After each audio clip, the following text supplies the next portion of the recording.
Every time I watch Jon Jones fight, I get reminded of how unique and special he is. And I forget in between the fights. And every time somebody else is coming, I think, well, this is going to be the guy.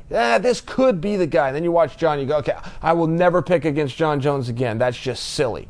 That's just wasting money. And then a few months go on and a few headlines come out and you forget. And then Jon gets in there again. And then you get reminded again. Okay, I never pick against Jon Jones.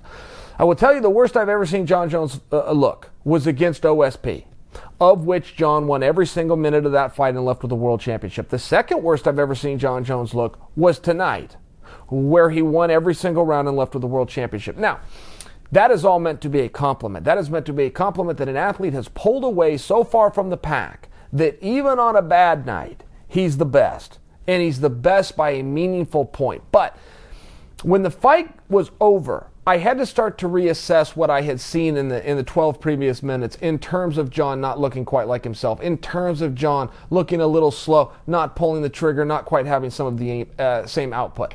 I think that maybe that was done strategically.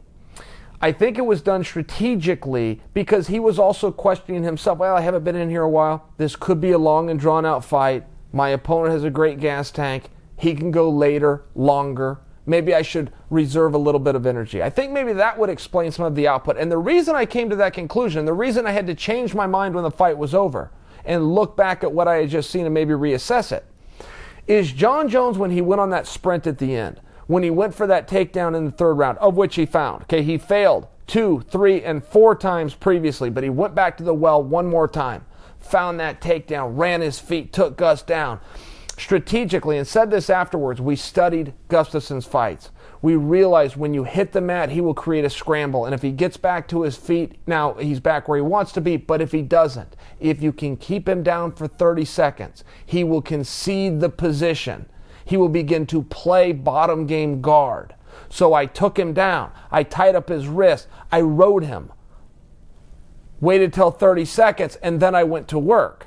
And when you saw him on the final sprint, Jon Jones, who I thought looked a little bit lackluster, who I thought was being a little bit lazy with his output. No, he was full energy. He started landing some extremely powerful shots. He set up with a rear naked choke. Usually guys do it in reverse. They strike an opponent to set up the choke. Jon did the opposite. He set up the choke because what he had told us is I wanted to keep him down. I didn't want to strike. I didn't want to ground and pound. I wanted to grapple first.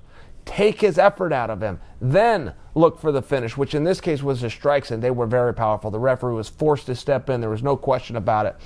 So I think as the fight went on, and I look back at it, I think that this was just a strategy, a well-played game plan by Jon Jones. Now, I sit on a little bit opposite fence than I think you guys do. I think, hey, what do you guys want? And I have a feeling you go, I want Daniel Cormier and Jon Jones. Okay, and I do too. I want that as well, in fairness. However, I actually want it less now. Can you believe that? I actually want it less now than I did before. And I'll tell you why I wanted it before. I wanted it before because I thought Daniel could beat him. I don't have that belief now. I've seen it played out. I saw it played out again.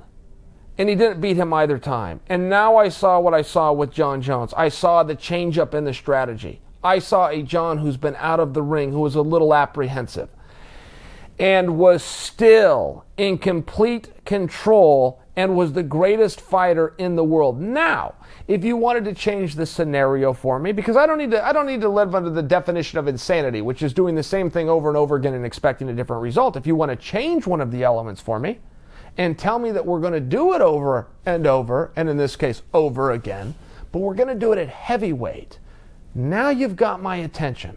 Totally different scenario. Daniel Cormier has an expiration date that he put on himself of his 40th birthday, which will come on March 6th of 2019. I have to take him at his word. And he's a very straightforward guy, and of course he has the right to change his mind at any time that he wants, but if I'm to operate in those time constraints, if I'm the promoter, I still try to book the Brock Lesnar fight. Send Daniel out the way he wants to go out and figure out what to do with the light heavyweight division and Jon Jones.